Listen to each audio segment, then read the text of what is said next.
Welcome back to Mr. Hunter's book reading. This is The People of Sparks, Chapter 25, Dread at the Last Minute.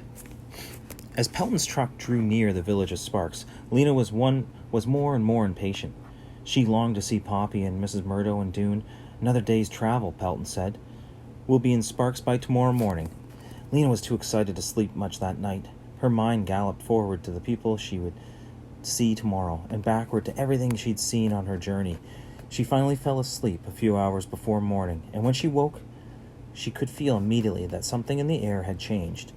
A wind had arisen, a warm, gusty wind that bent the brown grasses and rattled in the leaves of the trees. The blue of the sky had faded to a hazy gray, and the heat seemed more fiery than ever. She felt something unsettling in the air, a warning, like the first traces of fever when an illness is coming on. "Could be nearly 100 degrees today," said Pelton. "But in a week or two, the heat will start to slack off, and the season's changing. You can feel it in the wind." They started out early. After only an hour or so, Lena could see the fields and buildings of Sparks in the distance.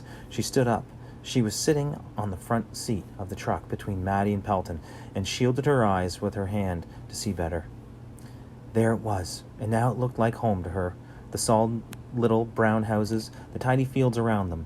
When they came to the road that led to the Pioneer Hotel, Lena had a sudden idea. "Let me off here," she said. "I want to tell Dune I'm back. I'll walk the rest of the way." And she thanked Pelton for all his help, and he thanked her in return. "Take a few of the things you found," he said. "Whatever you like." She rummaged through the crate until she found the magnifying glass, the magnet, and the little red truck, and she tucked these into her pack. "I'll go into town and help Pelton with the trading," Maddie said to Lena. "I'll meet you later at the doctor's house." Lena jumped down from the truck. Her legs strong and springy, her hair flying in the wind, she ran up the road toward the hotel. She expected to see people at the river washing and people sitting in the hotel steps eating their breakfast, getting ready for work. But the grounds of the hotel were empty, and when she went inside, she found people milling about the lobby in confusion. Some of them were crying. She saw two Hoover sisters, one wailing and the other trying to comfort her, and she saw old Mammy Proggs sitting on a rolled-up blanket, grumbling to herself. People were arguing with each other, and she heard angry voices and questioning voices, and voices full of fear. For a second, she just stood looking, wondering what was happening. Then someone spotted her. "Lena!" Her name rang out over the hubbub. Faces turned toward her, and people rushed up to her and crowded around her. "You're back! Where have you been? We thought you'd disappeared forever." She saw Clary's face smiling, and she heard the voices of friends from school, and Captain Fleary of Ember Messengers, and someone who used to work in the shoe store. "Are you all right?" they said. "What a time to come back! Why did you leave? Where have you been?" Hands reached for her, arms wrapped her in hugs. She saw a red head bouncing up and down as Lizzie jumped in the air, trying to see over the crowd, and she saw Mrs. Polster beaming at her, and Miss Thorne at her side. I'm fine," she said. "I'm so happy to be back. But what's going on here, and where's Dune?" "I'm here." It was Dune's voice. There he was, just coming down the stairs. She broke away from the welcoming crowd and ran over to him. He didn't speak, just reached out an arm and grabbed her hand. The look on his face startled her. Was he angry? "Come outside," he said. She followed him down a passage and out a door into the back of the hotel. There was a small concrete terrace there, bordered by a low wall. Behind the wall, the drooping branches of a dusty tree stirred in the wind. Dune sat down on the wall and pulled her down next to him. For a moment, he said nothing. When he spoke, his voice came out in a rough shout. "Where have you been?" he said. "Don't you know how everyone has worried about you? Don't you know everyone has thought you were dead?" Lena shrank back. "I didn't mean to be gone so long," she said. "It was a mistake. I thought..." "Nearly a month you've been gone," Dune said. "It was because of the city, Dune. I thought the city would be like those drawings I made. I thought maybe we could go there, all of us, and live there and be happy," she finished weakly. "You could have told me you were going," Dune said. "I might have wanted to go too. Did you think of that?" "I didn't really think at all," Lena said. "I just saw the chance and went. But if I had thought about it," she frowned, remembering, "I'd probably have figured you wouldn't want to come because you were too busy with that tick." Dune's face fell. "Oh," he said. "Well, you're right. I guess I was. I thought Tick might be Dune stopped, looking flustered. I'm sorry, he said. I'm so sorry, too, said Lena. They were silent for a moment. Then Lena said, Shall we forgive each other? Oh, all right, said Dune. He smiled. Lena smiled back. And what's going on here? She asked. Why is everyone so upset? They've ordered us out, Lena. They told us we have to leave tomorrow morning. What? Lena could not take this in. Who has to leave? All of us. All of the people of Ember. And go where? Out into the empty lands. We have to make a new life for ourselves, they said, on our own. Lena's mouth dropped open. A wild confusion filled her mind. But how can we? What would we eat? Where would we live? Again, the frightening picture rose in her mind. The people of Ember scattered like fallen birds across a vast, dry landscape. There are wolves out there, she said, and bandits.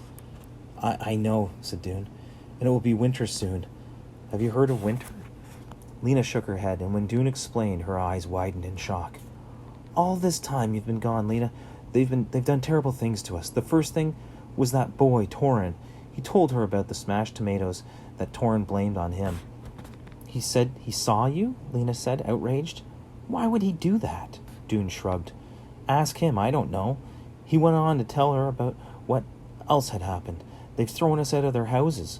They've written hateful words on our walls, and they've poisoned us with leaves. But why? What did we do to them? Lena said. The wind blew in her hair forward over her shoulders. She clutched a handful of tangled strands to hold them still. We ate their food, said Dune. That was the main thing. But other things happened too. He told her about the riot in the plaza and about what happened at the fountain. Now, he said, they've threatened to use their weapon on us if we don't leave. So Tick says we'll use weapons on them. Our weapons? What weapons? Dune sighed.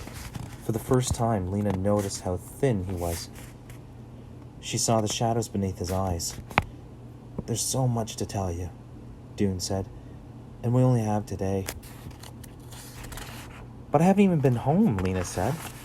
I have to see Poppy and Mrs. Murdo. Are they still at the doctor's? Is Poppy all right? A scattering of dry leaves blew against her legs. The wind whipped her hair. The whole world had changed suddenly, just in the last half hour. Her throat tightened and she felt tears threatening. Yes, they're still at the doctor's, Dune said. Come on, I'll go with you. We'll talk there. Wait, said Lena. I brought you a present. 2 presents. She unrolled the pack she'd carried all the way from the city, took out the magnet and the magnifying glass, and handed them to Dune. This one is a magnet, she said. If you put it against metal, it sticks there. I guess it isn't very useful, but it's interesting. The other one is for making things bigger. I mean, making them look bigger. Oh, thank you, said Dune. He examined his presents curiously. He held the glass up against and peered through it at the back of the hotel. Look at something small, said Lena, like a leaf or a bug. Dune rifled among the leaves on the ground and found an ant, which he set on the palm of his hand. Holding the glass above the ant, he looked through it. Oh, he said, look, you can see its knee joints. And even, he trailed off, absorbed in looking. Then he raised his eyes to Lena. It's like a miracle, he said. He blew the ant from his palm of his hand and looked around until he found a beetle. Look at this, he cried. You can see it's chewing. He tried a feather and a bit of moth wing and a blade of grass. This is such an amazing world, he said finally, putting the glass and the magnet in his pocket. I love it here, except for the troubles of the people. Lena and Dune went through the village and up the road to the doctor's house. It was still early morning when they got there. When they came through the door, they saw everyone at the table eating breakfast. Miss Murdo was facing the door, so she saw her first. She stood up, and her spoon still in her hand, and she stared for a second, and her eyes round, her mouth open, words trying to come out of it.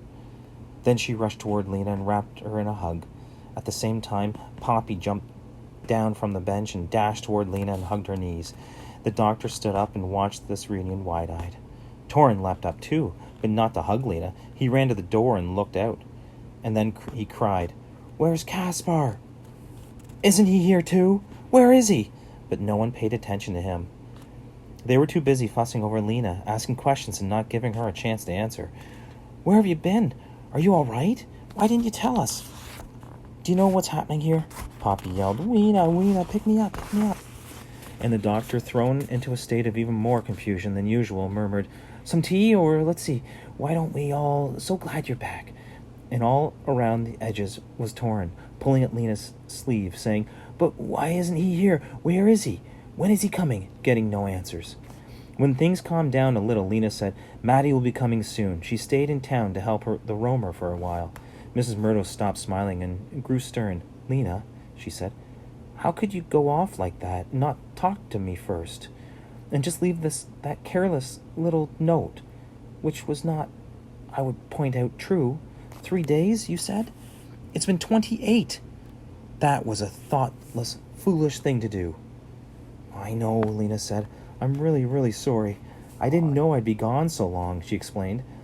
And how, when she overheard Casper, she thought she'd said a day's journey, and when really he'd said 5 days' journey.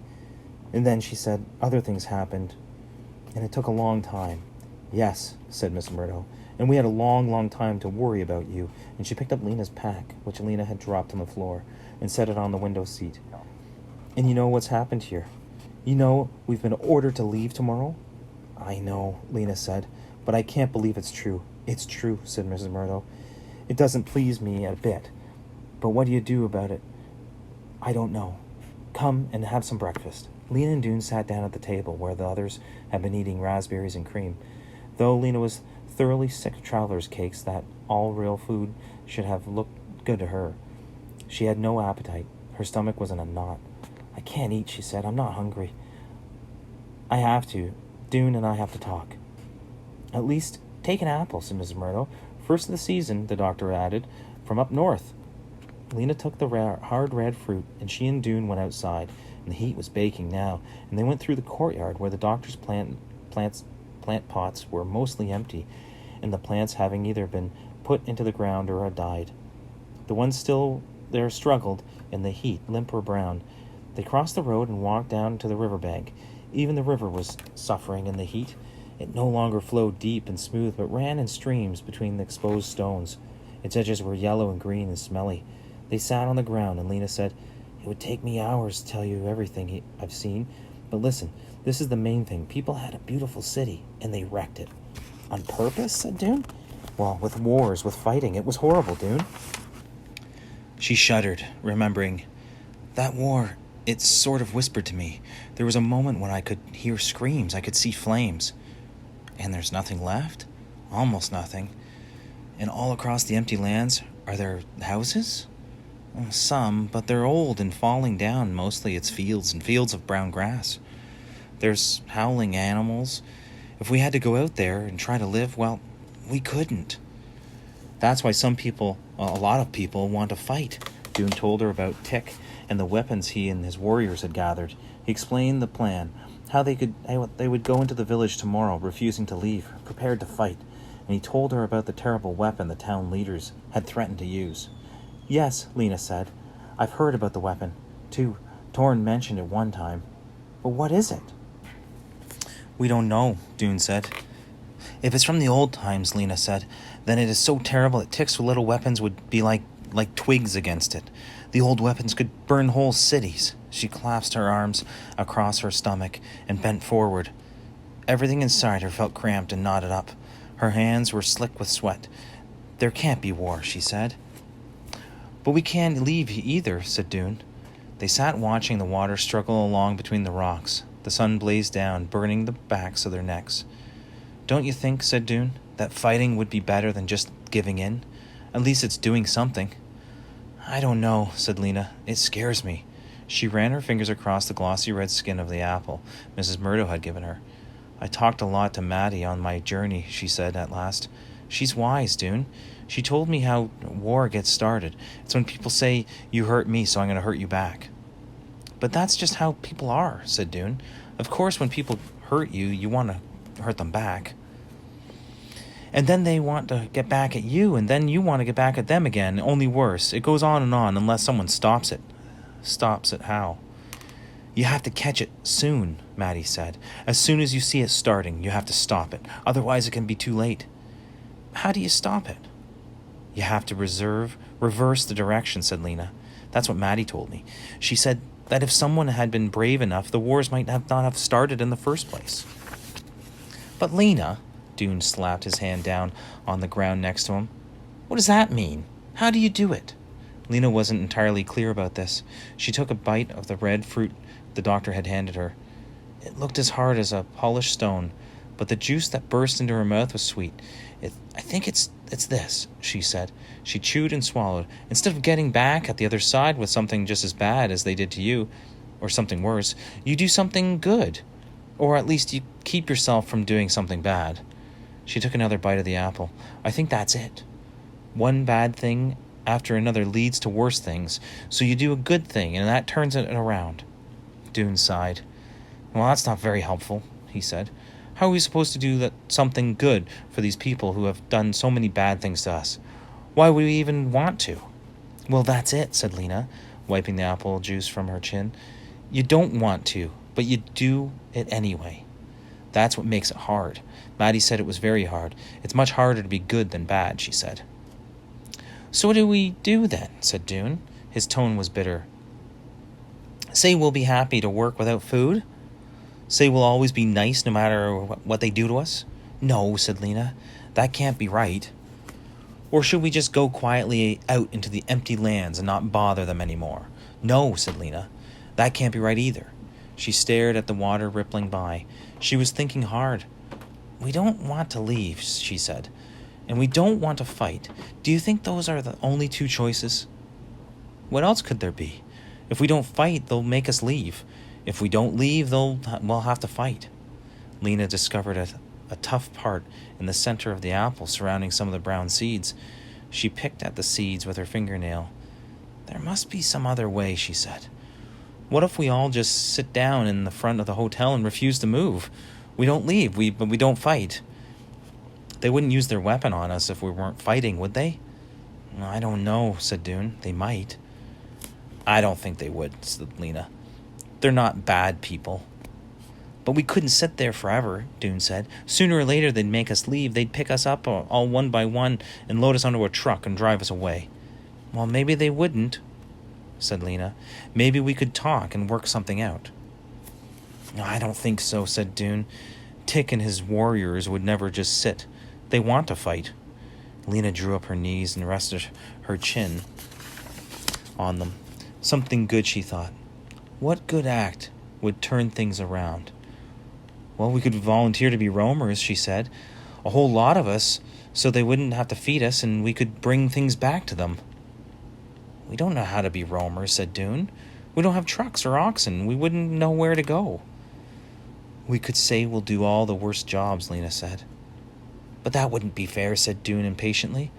Why should we? That's no good. He stood up, slapping the dry grass from his pants. I think it's too late for that any of that. None of it's going to work. Lena stayed where she was, still thinking. She desperately wanted to find an answer, but no answer came to her. Her spirits sank, and she suddenly felt tired. Well, then, we just have to be on the lookout, she said. Some chance might turn up. We have to watch for it. I don't know what else to do. She knew how weak and silly this sounded. But to her surprise, Dune smiled a little. That's like what my father had told me when I was working in the pipeworks. Pay attention, he said. It was a good idea then. I suppose it still is. Anyway, I guess it's the best we can do. Lena dropped her apple core on the ground and scuffed some dirt over it, and they trudged back to the doctor's house. Dune stayed there for lunch instead of going to the Partons, and then he headed back to the hotel. Lena meant to spend the rest of the day thinking as hard as she could about the choice that she'd have to make tomorrow. She sat on the window seat, sideways, her legs stretched out, and she tried to get her mind to produce ideas. But she kept coming up against the two walls. Fight. She didn't want to fight. Or leave. She didn't want to leave. A slow fly buzzed against the window. Wind stirred in the great leaves outside. Think, thought Lena. Pay attention. And then she fell asleep. And that's the end of the chapter.